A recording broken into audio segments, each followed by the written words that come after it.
Assalamualaikum warahmatullahi wabarakatuh. Kembali lagi di channel YouTube aku, Melinda Adi.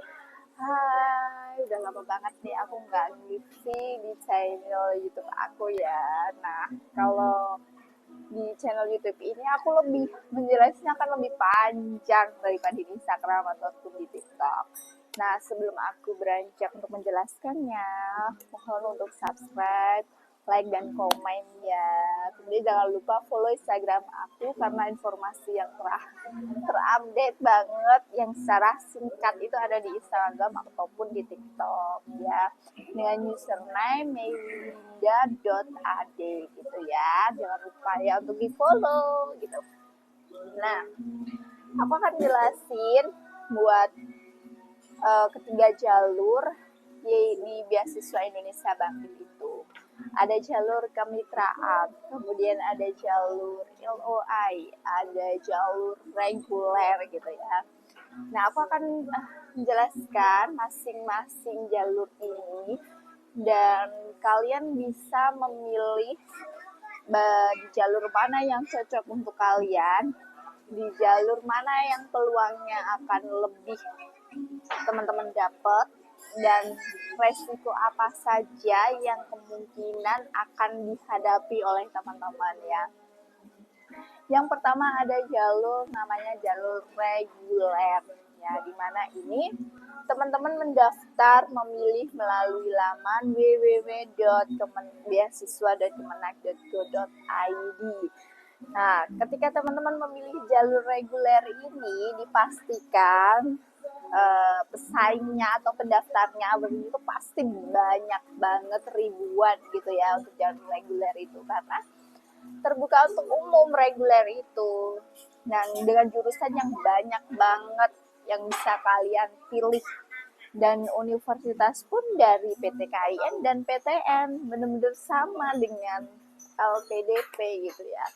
Bedanya kalau LPDP yang PTKIN itu hanya universitas tertentu aja. Tapi kalau beasiswa Indonesia Bangkit ini PTKIN-nya itu lebih banyak banget, benar-benar terbuka untuk di bawah naungan Kementerian Agama gitu ya. Nah, jalur reguler ini bisa diakses atau bisa dipilih oleh teman-teman yang lain ya.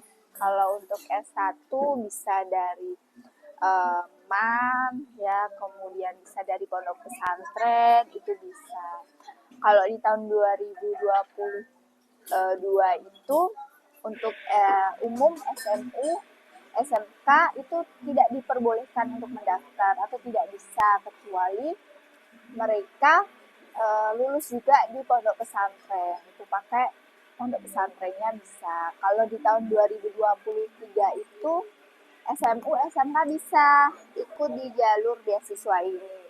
Kalau di tahun 2024 ini saya belum tahu update-nya ya. Kemudian ya semoga tetap diperbolehkan gitu ya, karena semakin banyak yang mendaftar, semakin banyak yang keterima, semakin tinggi juga tingkat pendidikan di Indonesia gitu. Jadi meningkatkan sumber daya masyarakatnya gitu ya, manusianya gitu ya. Nah, dari jalur reguler ini yang peminatnya itu pasti lebih banyak karena pilihannya universitasnya banyak, tidak terbatas, walaupun memang ada universitas yang sudah terdaftar tapi lebih banyak daripada jalur kemitraan maupun LOI-nya ya. Itu poin utamanya. Poin plusnya itu kelebihannya universitasnya banyak, jurusannya juga banyak, peminatnya juga banyak, minusnya peminatnya juga banyak gitu, jadi pesaingnya akan lebih banyak lagi gitu. Kalau persyaratannya sama, persyaratan dari reguler, kemitraan, dan LOI itu sama, cuma nanti kalau jalur reguler itu teman-teman ketika sudah lolos beasiswa ini dikasih waktu sekitar 12 bulan ya, setahu aku nih 12 bulan atau 1 tahun untuk mencari universitas yang sudah kalian pilih waktu pendaftaran. Karena waktu pendaftaran itu dikasih 3 pilihan universitas ya, dan juga 3 pilihan fakultas dan juga jurusannya. Jadi dari ketiga ini mana yang mau bener-bener kalian ambil gitu, mau di PTKIN atau di PTN itu bisa gitu. Kemudian kalau sudah kemudian teman-teman harus ikut seleksi lagi kan di perguruan tingginya itu. Jadi ada dua tes ya, yang pertama tes beasiswa, kemudian yang kedua tes universitas, gimana caranya teman-teman bisa masuk di universitas itu untuk jalur regulernya. Jadi plusnya itu universitasnya banyak, jurusannya banyak, minusnya pendaftarannya banyak, dan juga harus melalui tes lagi di universitasnya gitu untuk mencari itu ya universitasnya. Itu untuk jalur reguler. Sekarang lanjut ke jalur kemitraan, jalur yang kedua.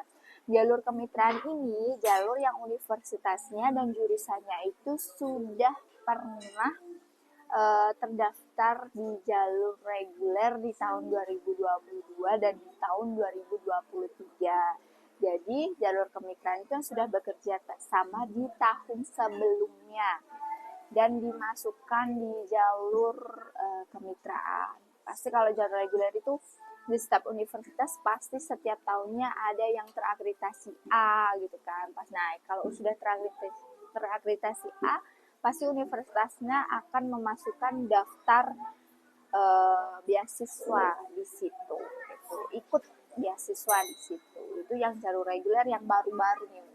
Universitas yang baru terakreditasi A jurusannya. Kalau jalur kemitraan itu sudah pasti mereka sudah terakreditasi A dan sudah pernah terdaftar di universitas yang masuk daftar beasiswa ya di 2022 dan 2023 gitu.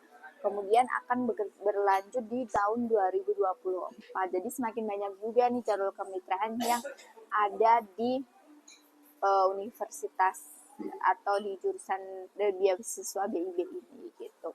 Kalau jalur kemitraan itu plusnya itu ya pendaftarannya sedikit karena universitasnya mungkin mereka universitas dan jurusannya nggak cocok, aku nggak ada nih di jurusan ini bukan jurusanku, aku tidak memilih jurusan ini gitu. Jadi cuma yang tertentu aja yang bakalan milih jalur kemitraan ini gitu. Walaupun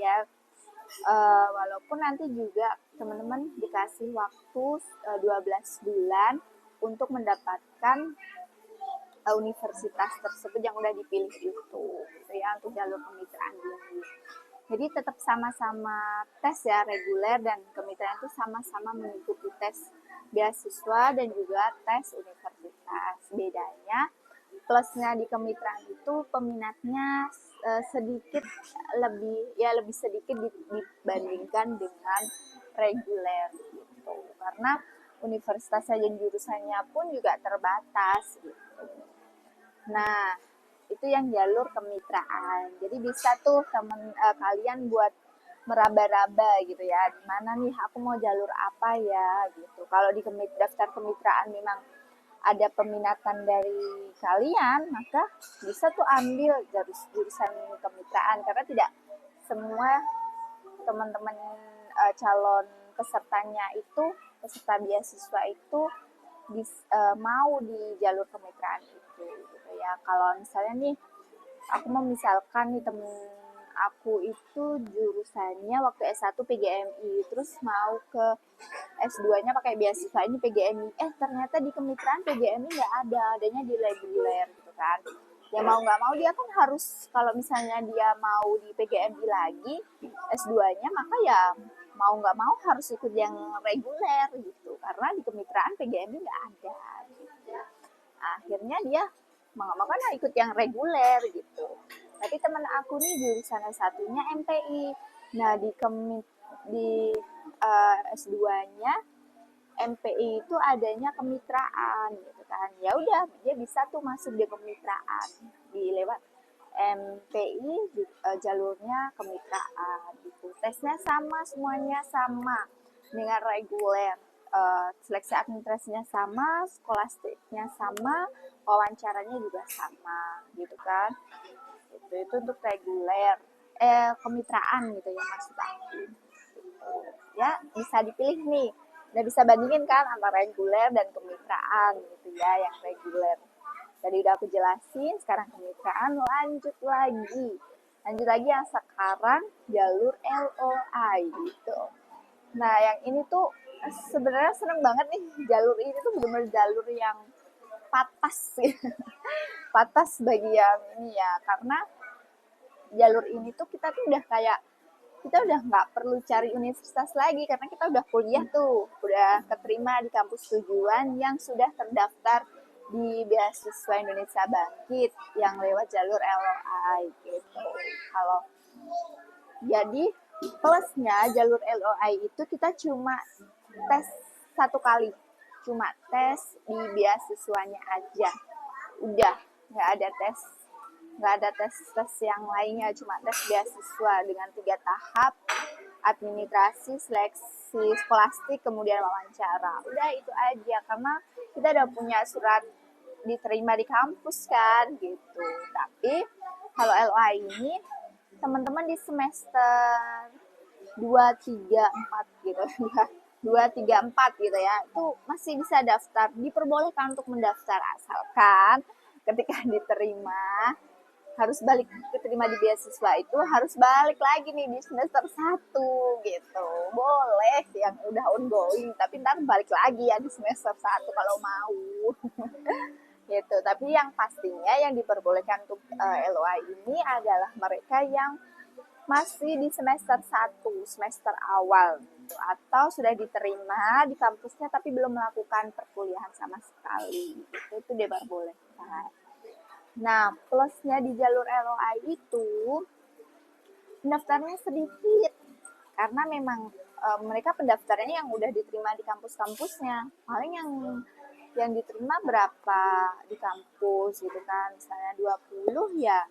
Kalau mereka lolos di seleksinya ya bakalan keterima semua gitu. Insya Allah gitu ya. Kalau tapi tetap di tahap seleksinya ya. Jadi tidak ada yang tidak mungkin, semoga diloloskan semuanya gitu. Ada juga yang lewat jalur LOA yang banyak nggak lulus juga banyak karena mereka terlalu pede akan diterima gitu kan ya, terlalu pede, terlalu ini, tapi dia lupakan dokumen-dokumen yang memang harus dipersiapkan secara detail gitu karena terlalu pedenya gitu ya udah jalur LOA, tapi tetap harus dimaksimalkan semaksimal mungkin gitu ya, harus berjuang gitu.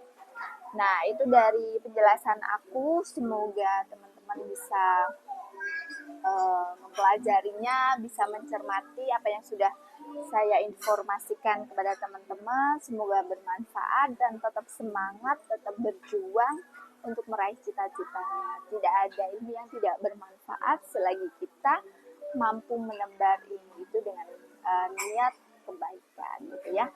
Bye bye. Assalamualaikum warahmatullahi wabarakatuh.